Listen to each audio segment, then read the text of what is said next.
Hello guys and welcome to another deck profile video. Today I'm doing my Pendulum Magician Guard Dragon Endymion deck profile. That's a mouthful. And let's get started. We have our 3 Harmonized Magician. Nothing really needs to be said. Extension, first time Abyss Dweller, Link extension, which is great. Our Link 4 Searcher and also 8 scale, really great, and also it's destroyed, you get something from the graveyard, which is very helpful, especially if you send a harmonizing with a pen call, you can get one to your hand. Then we have a purple poison edition. I might bump it up to 2, but 1 is pretty good for now. It's just really good if you want to ram into your opponent's stuff, and I do that quite a bit. We have our Dragon Cooler and our Dragon Pit. These are our 2 generic 8 an 8 scale, a 2 scale, and they're both level 7. Mystic Mind No, and I'm a Dragon. Pretty much sums them up. And then we have Oath Dragon Edition, and we have our 3 Chronograph Sorcerers, and 1 Time Gazer.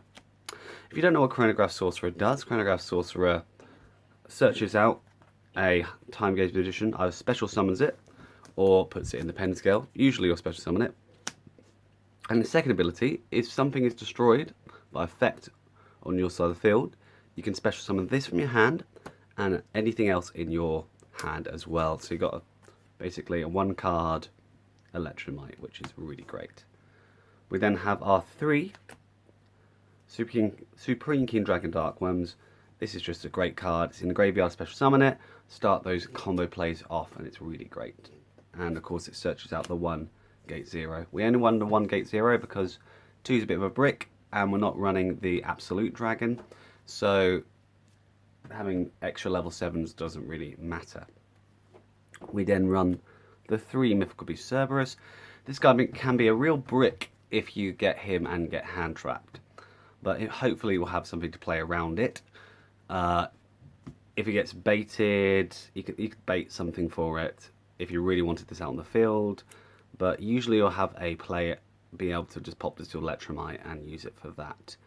And also, if you've got this in your hand late game, you can use a Chronograph to pull it out and just use it for link fodder, which is great too.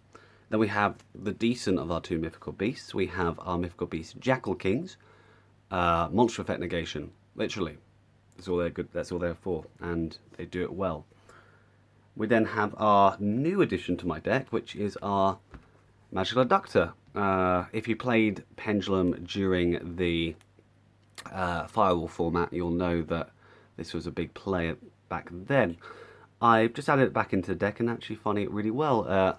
Synergizes very well with the other engines.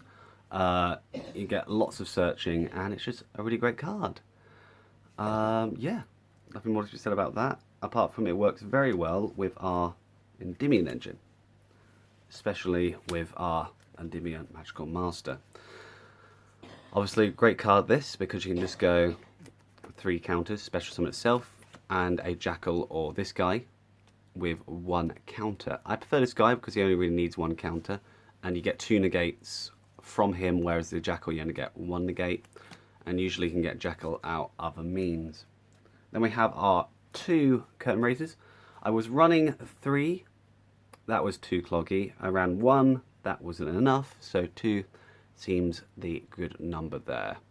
It's kind of annoying if you have open a Foolish Burial and this, because you basically have to get the Dark Worm to grave and then you lose the special ability of this, but it's not too bad because you can just make the Electromite that way too. And if that Foolish Burial gets negated, well, you've still got a first turn special summon too. You then have the 1 Amorph Age Sloth, doesn't really need to be said. No one can special summon from the extra deck when it's used, and you can usually get it out using your Heretic Seal, which finishes off your Guard Dragon strategy once you've already set up your board. And you can bounce a card from their field as well. Then we have the 1 Destrulo for those synchro plays, late game or early game, depending on how you play it. Also, Guard Dragon strategy, it's really great to get that triple burst dragon out. And yeah, enough being said. No, enough to get that aggro pain out, not triple burst. You use it and triple burst go into aggro pain. My apologies. Then we have the 3 Spell Power Mastery. Love this card lots and lots and lots because it is just great. You can add a Endymion from your deck, and it gets any card in the field that gets counters gains a counter. Enough said. We run the 2 pot of desires. I was running 3. That was way too cloggy. I kept drawing desires from desires, which was really nasty. And 2 is just a better number, really, because more chance of banishing the 1 from the other, which is really good.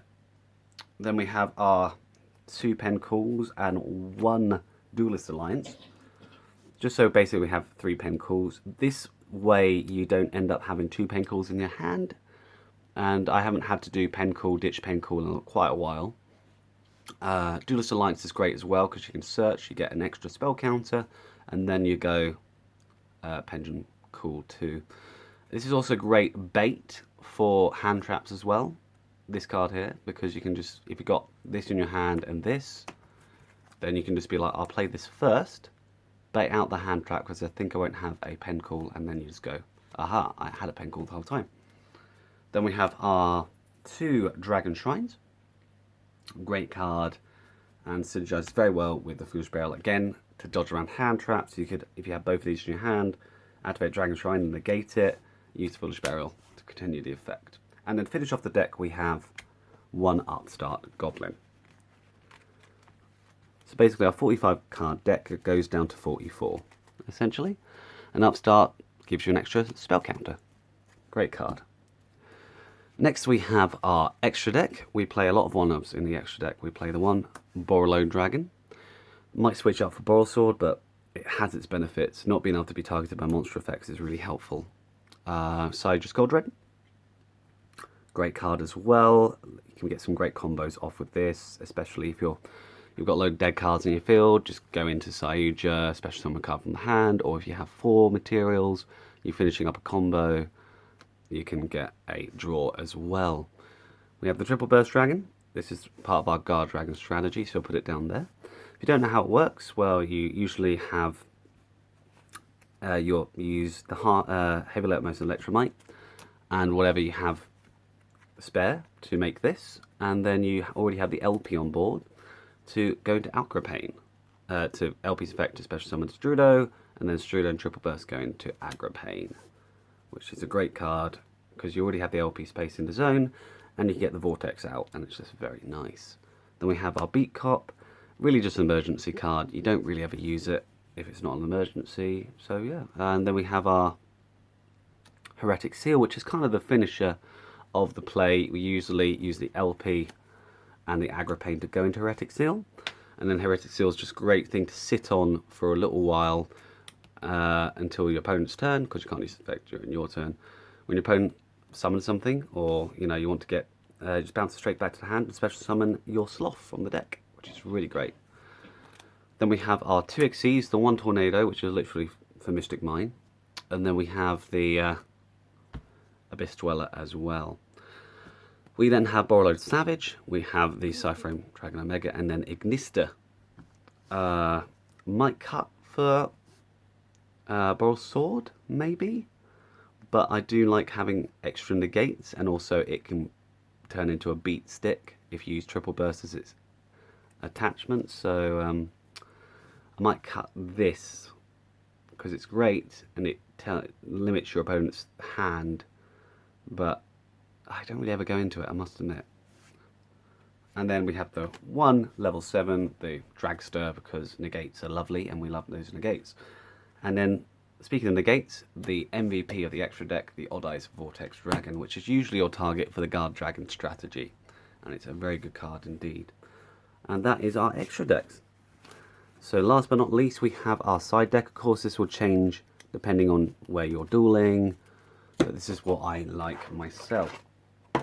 So in my extra deck, side deck, sorry, I run the 3 Denkos. Set cards cannot be activated. Enough said, really.